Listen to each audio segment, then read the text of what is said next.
Welcome back to A Closer Look. If you're just joining us, let me tell you who I'm with today. This is Angel Campbell, reverse mortgage specialist, and we're in the throes of trying to understand what a reverse mortgage is. So we left off with talking about deficits. If you could you walk me through that again, because we had to kind of end in the middle of it. Sure.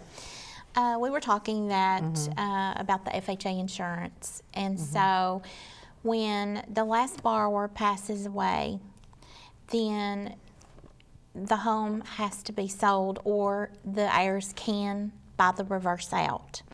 But we were talking about a market, let's say worst case scenario, if we were in a big market crash again. All right. And we had a property that sold for less than what was due on the balance. Okay. Okay, so I think we were using it sold at 180, but what was owed was 200,000. Right. So that gives you a $20,000 deficit. Well, the heirs would not be responsible for that deficit. That is where the FHA insurance comes in and protects the borrowers, the heirs, and the lender also. So anytime you do an FHA loan, whether that be a reverse or a traditional FHA loan, it is always FHA insured. That's great. Yes. Well, are there any stipulations? What if it takes longer than like a year to sell the house? What would happen? Well, if it took longer than a year, that would kind of be up to your servicer, but more than likely it would probably foreclose against the estate, not the heirs. It would just foreclose against the estate. But What's the difference against the heirs and the estate? Well, the estate would be, of course, the parents' legacy, I guess, and then the heirs, Which would be like me if it was my parents. it wouldn't go against you personally, in other words.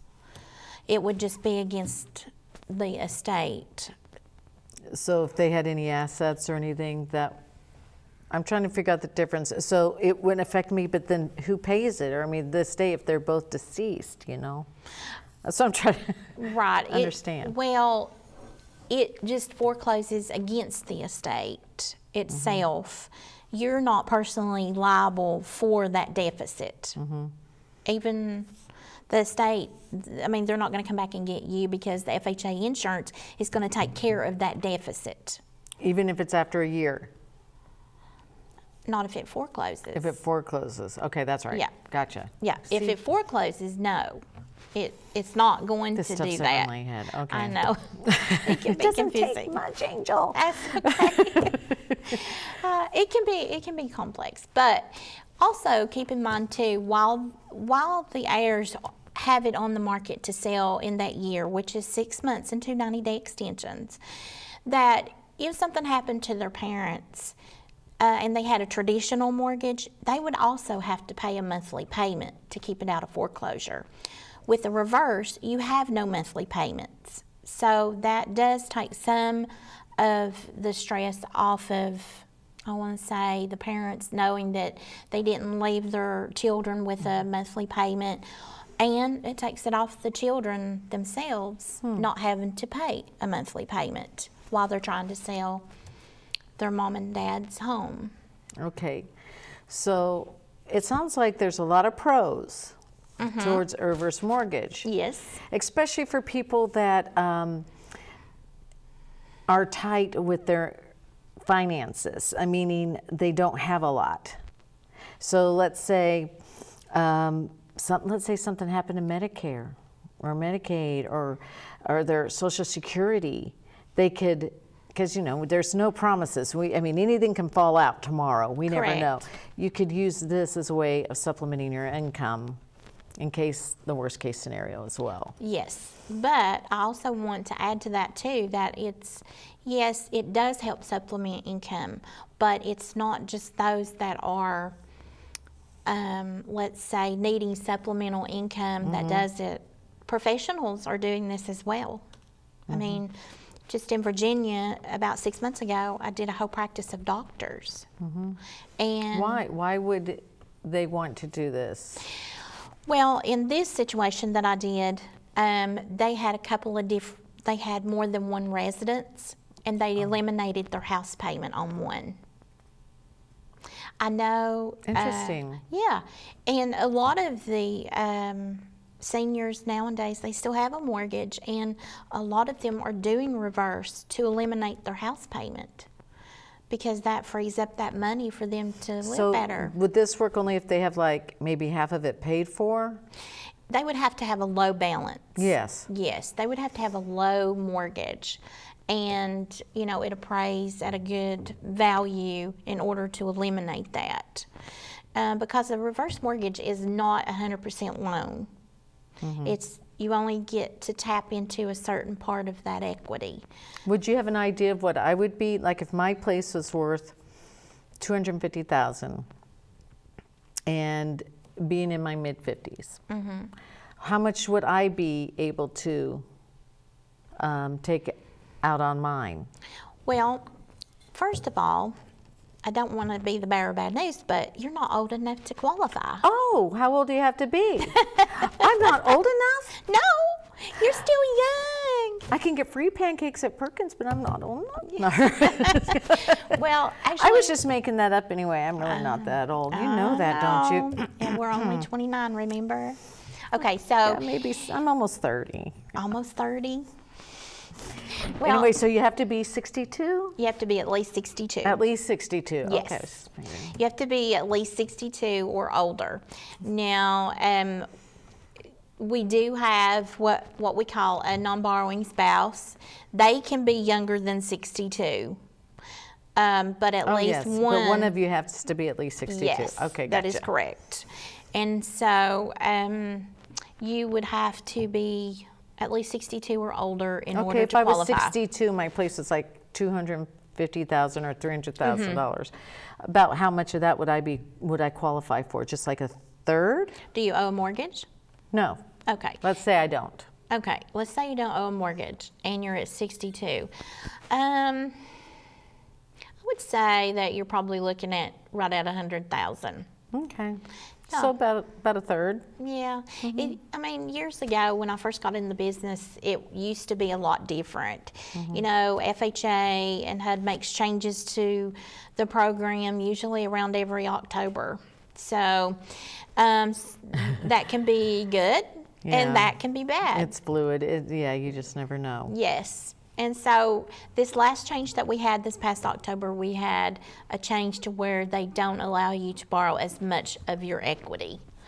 Because it is based to supplement and to help you extend your retirement and things like that.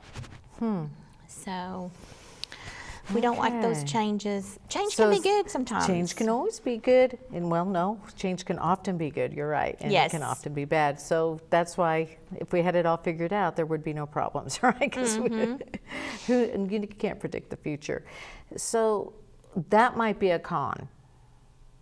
Not being able to know about what's going to happen. Tell me, what are people most afraid of? What is the biggest con? There's got to be a downside. Well, if I would say, technically, if you say it's a con, I think the heirs may say it's a con because I think it just taps into what their inheritance would be when parents do a reverse mortgage. If they were wanting to leave them, a lot of equity in the home or whatever, it's going to tap into that. Sure. That's really the biggest con That's just per it. se. It would be not for you personally, but to your heirs. Yes. And also I'd like to add that there are a lot of misconceptions about reverse mortgages out there. Okay. And so to clear that up, I want to say the biggest one that I hear, you hear, probably everybody in TV land hears, is that on a reverse mortgage, the bank takes the home once they pass away. You sell the bank the home, along that line, and that is not true. Okay. That is where we go back to when they pass away, the property passes to the heirs, but the debt does not. All right. Yes, that is a good point to make, because you have to say that over and over, because that's hard to understand. But once you explain it and you say, well, the debt doesn't go, that makes a big difference. And whatever is left once it's sold, Right. then you can get what is left to the Right. heirs that they did not tap into. Yes. They actually, once the home is sold, any remaining equity will go to the heirs. So if, and also depending on if mom and dad live a long time and they have a reverse mortgage, you know, that might not leave as much equity because it is compound interest. So it continues to grow. However, being compound interest, even though there are no payments required on a reverse mortgage, you can still pay on it to offset that interest. You're not required to ever pay a dime, but you can if you want to, if that's a concern. It's just that you are not, you know, you're not reliable to pay a reverse mortgage payment per month. Okay. You know, like for instance, it's just one of those things that you can eliminate a payment and not have to worry about that and have it for other things. You know, I have a feeling we've just touched on this. Yes. Because there's a lot of little things new, but it really has cleared up a lot for me. You've done a good job at clearing up a lot about what a reverse mortgage is for me. Yes. Of course, I still have questions, and we'll have to have you back to thanks. tell us some more about the pigs and reverse mortgages. But Yes. it's been a pleasure having you, Angel. Yes, well, thank you. And if anybody is considering this, I'll be happy to sit down with them with a one-on-one session and explain a little bit more in detail. Okay.